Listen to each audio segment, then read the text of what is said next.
উত্তর দিনাজপুর জেলার ইসলামপুর থানার মাটিকুণ্ডার বৈরতলা গ্রামে তৃণমূল কংগ্রেসের গোষ্ঠী সংঘর্ষকে কেন্দ্র করে উত্তেজনা ছড়াল। অভিযোগ, ইসলামপুর বিধানসভা কেন্দ্রের তৃণমূল কংগ্রেস প্রার্থী এর ফেস্টুনে তৃণমূল নেতা এর ছবি থাকা নিয়ে বিরোধের সূত্রপাত। এই ঘটনাকে কেন্দ্র করে প্রতিপক্ষ গোষ্ঠীর নেতা এর অনুগামীরা আব্দুল খালেক নামে এক টোটো চালককে বেধড়ক মারধর করে বলে অভিযোগ। গুরুতর জখম অবস্থায় তাকে ইসলামপুর মহকুমা হাসপাতালে ভর্তি করা হয়েছে। ঘটনার পর আহত টোটো চালকের পরিবারের পক্ষ থেকে ইসলামপুর থানায় লিখিত অভিযোগ দায়ের করা হয়েছে। ইতিমধ্যেই পুলিশ ঘটনার তদন্ত শুরু করেছে। অন্যদিকে সমস্ত অভিযোগ অস্বীকার করেছেন অভিযুক্ত তৃণমূল নেতা শাহনওয়াজ আলম। এই ঘটনাকে কেন্দ্র করে এলাকায় রাজনৈতিক উত্তেজনা তুঙ্গে, পরিস্থিতির উপর নজর রাখছে পুলিশ প্রশাসন। ব্যানার লাগাইতে গেছিলাম, তোমার টিএমসি পার্টির ব্যানার, তো 30টা ব্যানার লাগাইছিলাম। আমি একটা টোটো চালাই, তো 30টা ব্যানার লাগাইছিলাম রিনকোয়া, তারপর ফুলবাড়ি, ঠুটিপাইকর, মাটিকুণ্ডা। তো 30টা ব্যানার লাগার পর 4টা ব্যানার বাস ছিল, 4টা ব্যানার লাগাইছিলাম। ওই 30টা ওদিকে লাগাই দিয়েছি, 4টা বাস ছিল, 4টা আমাদের গ্রামে লাগাইছিলাম। 4টার মধ্যে দুটা তোমার একটা সাফিকের ছবি ছিল, একটা মেহবুবুলবির ছবি ছিল, আর একটাতে তোমার ভাবক প্রধানের ছবি ছিল। তো ব্যানারটা লাগানো আমার ভুল হয়ে গেছে, ওই জন্য মানে মেহবুবুলবির যে ছবি আছে ওইটা ব্যানারটা লাগাইছি, ওই জন্য আমার হ্যাঁ হ্যাঁ না, আমার বাড়ির ওখানে দোকানের সামনে, সামনে গ্রামে না, আমাদের গ্রামে লাগাইছিলাম দোকানের পাশে। আপনাকে কি মারধর করলো? আমাকে ওই তোমার শাহনওয়াজ লোক টর্চার করছে। কেন? ওই যে ব্যানার লাগাইছিলাম ওই জন্য, মুলবির ছবি লাগা আছে ব্যানারে, ওই জন্য। হ্যাঁ হ্যাঁ হ্যাঁ। এই ব্যানারগুলো কে লাগাতে বলছিল আপনাকে? আমাকে ভাবক প্রধান বলছিল, সাফিক বলছিল। অঞ্চলের প্রধান আর অঞ্চল সভাপতি? হ্যাঁ, অঞ্চল সভাপতি। হ্যাঁ, ব্যানার লাগাতে বলছিল? হ্যাঁ, ব্যানার লাগাতে বলছিল। আপনি সব ব্যানার লাগাইছিলেন? হ্যাঁ, লাগাইছিলাম। 4টা ব্যানার আছে ছিল? হ্যাঁ, 4টা। ব্যানারের মধ্যে কার কার ছবি ছিল? সাফিকের ছিল, আর ভাবক প্রধানের ছিল, আর মেহবুবুলবির ছিল। আর প্রার্থী কানাইয়ার ছিল? আর প্রার্থী কানাইয়া। হ্যাঁ। তো এই মেহবুব আলম, সাদিক, এরা তো তৃণমূল করে, শাহনওয়াজও তো তৃণমূল করে। সবাই তৃণমূল করে। হ্যাঁ। তো শাহনওয়াজ মারলো কেন আপনাকে? ওই যে তোমার মেহবুবুলবির ছবি লাগানো আছে, ওই জন্য। কি দিয়ে মারধর করেছে? আমাকে পুরা তাড়াতাড়ি করেছে, টর্চার করেছে। আর ওইদিকে ওই ভুট্টার মেয়ে লোক কাকে, ওদেরকে চিনতে পারেনি, আমাকে পুরা তারে নিয়ে বেড়াইছে। দৌড়াদৌড়াই মারছে? হ্যাঁ, 3-4 দফাই আমাকে করছে, টর্চার করছে। কতজন মিলে মারছে? আর ছিল প্রথমে তো 15-20 জন আসছিল, তারপরে 15-20 জন আসার পরে তারপরে আসছি, আমি বাড়ি গিয়েছিলাম, বাড়ি যেয়ে আবার আসছি দোকানে, ওখানে বাড়ির পাশেই আমার দোকান। তো ফের আবার আমি বলছি খাওয়া দাওয়া করে একটু চা খেয়ে আসছি, চা খেতে গেছিলাম, ফের আবার 8-10 জন মিলে আসে, আবার টর্চার করলো। দিয়ে ওদিকে ওরা ফের আবার চলে গেল কোথায়, যে আবার ফের এদিকে আসছে কোথায়, আমি গেছি বাড়ির পিছন দিক দিয়ে, ওদিক দিয়ে তারে পুরাই হামলা করে, ভুট্টার ক্ষেতের মধ্যে তারে 2-3বার করে ওখানে হামলা করছে। দিয়ে তারপর তখন হাত পা বেঁধে আমার ফেলে দিয়েছে ওখানে। তুমি কি কোনো দল করো?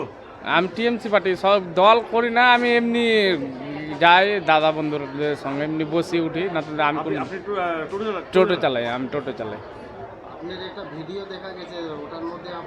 হ্যাঁ হ্যাঁ হ্যাঁ হ্যাঁ, মানে সুসাইড করে নেবো আমি বলছি। হ্যাঁ, তো ওটা ভিডিওটার মানে হলো তোমার কি বলতো, 3বার করে আমাকে, মানে প্রথমে এক দফায় টর্চার করছে সন্ধ্যাবেলায় 6টা, 6:30, 5টার দিকে। তো ওটা আমি ডরে বাজার গেলাম না, মাটিকুণ্ডা বাজার। তারপরে ফের 2 দফা আসছি, চাটা খেয়ে, ভাতটা খেয়ে চাটা খেবো, দিয়ে আবার ফের টর্চার করছে। তো আঁক উঠাই নেবো, একটা আঁক তো নষ্ট হয়েছে, আর একটা আঁক উঠাই নেবো, মাটিকুণ্ডা হোস এরকম মানে পুরো টর্চার করছে। তো আমার মান প্রেস্টিজে লেগে গেছে, আমাকে খুব খারাপ লাগছে। দিয়ে আমি ফের আবার বাড়ির ওখানেই আমি টোটোটা চার্জে লাগাইতে গেছি, দেখছি 2 জন দাঁড়ায় আছে, পুরো তাড়াতে লাগছে আমাকে। আমি গেছি ওদিকে, পালাই গেছি, নুকাই গেছি, আবার পুরো বাড়ি ঘর টেরে আমাকে ভুট্টার বুনে গেছে। 3 দফার বেলায় তো আমার একদম আর ভালো লাগে না, কে যা এত আমার কেউ নেই, আমাকে পার্টির লোক সব আমি ব্যানার লাগাতে দিল। 2টা মানে 30টা ব্যানার লাগালাম, আমার 2 জন মিলে লাগালাম, 500 টাকা করে, 1000 টাকা, মানে আমরা জোন হিসাবে গেছিলাম ব্যানার লাগাতে। তো 500 টাকা করে, 1000 টাকা হাজিরা দিত। তো 3-4বার করে আমাকে টর্চার করছে, কেউ নেই। আমাকে ফোন করছি আমি, সবাইকে ফোন করে বলছি, কেউ অ্যাকশন নিচ্ছে না। তো অ্যাকশন নিচ্ছে না, তো কী করবো, তাহলে সুসাইড করে নেবো। তো ওখানে ওই ভুট্টার খেতে বসে বসে ভয়েস রেকর্ডিংটা করছিলাম। তো ওরা ফের ওখানেই কোথায় ছিল নাকি, লোকগুলোকে চিনতে পারিনি আর দেখতে বুঝতে পারিনি। আবার ফের আসছে, এসে টেসে ওখান থেকে আমাদের বাড়ি থেকে 1 কিলোমিটার দূরে মানে পুরা বেঁধে টেঁধে করছে। তো আমি ওখানে চিল্লাচিল্লি করছি, তখন ওরা ছেড়ে দিয়ে চলে গেছে। আপনাকে বাধার চেষ্টা করছিল? হ্যাঁ, আমাকে বাঁধার চেষ্টা করছিল, গলায় ফাঁস দেওয়ার চেষ্টা করছিল। পুলিশ আসছিল এখানে রাত্রে কালকে। কি নাম আপনার? আব্দুল খালেক। কি চান এখন? আমি ন্যায় বিচার চাই, আমি ন্যায় বিচার চাই। থানায় জানিয়েছেন, কেস করেছেন? হ্যাঁ, কানাইয়া বাবু আসছিল কালকে এখানে রাত্রে আসছিল। দেখেন, এগুলো সব মানে অভিযোগ করতেই পারে লোক, অভিযোগ নিয়ে আমি কিছু বলবো না। আর দল আর ব্যানারে যেটা গল্প করছেন, আমি কি করছি এটা আপনারাও ভালো মতো জানেন, আর এলাকার লোকজনও জানে, আর আমার ক্যান্ডিডেটও ভালো মতো জানে। আমি কালকেও নিজে একটা ক্যাম্পিংয়ে ছিলাম, প্রত্যেক দিনই ক্যাম্পিং করছি, মিটিং মিছিল করছি, চলছে। এবার কে কী অভিযোগ করলো না করলো তা আমি ওটা জানি না, আর অভিযোগ করতেই পারে। এবার ব্যাপার হলো ওই ছেলেটা, যে ছেলেটার কথা আমিও শুনলাম, শুনে আমি খবরটা নিলাম। খবর নিয়ে আমি আবার মানে চেয়ারম্যান সাহেবের সাথে কথা বললাম। তো চেয়ারম্যান সাহেব বলছে, চেয়ারম্যান সাহেবকে মানে ক্যান্ডিডেট, আমাদের ক্যান্ডিডেটের সাথে কথা বললাম। তো ক্যান্ডিডেট আমাকে বলছে ঠিক আছে, আমি ব্যাপারটা দেখছি, নিজে যে দরকার পড়লে আমি কথা বলে আসবো। চেয়ারম্যান সাহেব গেছিলেন, কথা বলে এসছেন, কথা বলে আমাকে বললো ঠিক আছে, আমি কথা বলে এসছি, দেখছি ব্যাপারটা। এটা ওরকম কোনো ব্যাপার না যেটা ওরা বলছে, আমি দেখছি, এতটাই। তো ছেলেটাকে মারলো কে?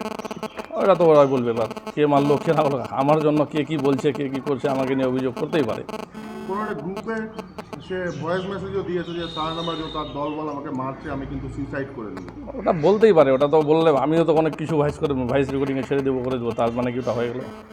সে একটা অভিযোগ করছে, তাকে হাত পা বেঁধে ফাঁসি দেওয়ার চেষ্টা করে, সেই সময় আশেপাশের লোকজন তাকে জানা নেই, আমার জানা নেই এরকম কিছু। আপনার বিরুদ্ধে যেটা অভিযোগ আছে কি ভিত্তি? তো ওটা তো আপনারা বুঝতেই পারছেন, অভিযোগ তো মানুষ করে, আর আমার উপর অভিযোগ কিছু এখানকার লোকজন আছে, মানে যে কোনো ব্যাপার মাটিকুন্ডায় হলে তো ওখানে তো আমাকে জড়িত করবে। আর এখানে এটা একটা ওদের প্ল্যানিং, হয়তো কেউ আছে ব্যাপারে জানি না। আপনার দলের আপনার বিরুদ্ধে অভিযোগ করছে, এই যে একটা বড় গোষ্ঠী দ্বন্দ্ব ভোটের মুখে, এই ব্যাপারে আমাদের এখানে কোনো গোষ্ঠীদ্বন্দ্ব নাই। আগে ছিল, শুনেন, আগে ছিল যখন মানে করিম সাহেব এমএলএ ছিলেন আর আমাদের চেয়ারম্যান সাহেব ডিস্ট্রিক্ট প্রেসিডেন্ট হিসাবে ছিলেন, তখন একটা লবি হয়েছিল। এখন তো কিছু না, এখন তো সবাই এক প্ল্যাটফর্মে এক জায়গায় আছি, আমাদের কারো কোনো অভিযোগ নাই, আর কোনো রকম কোনো গোষ্ঠীদ্বন্দ্ব নাই। এগুলো সব বাজে কথা, আমাদের সব ঠিক আছে। আর কিছু ভোট কাটোয়া আছে, হয়তো ভিতর থেকে যদি এরকম কিছু প্ল্যান করছে, ওটা বলতে পারবো না।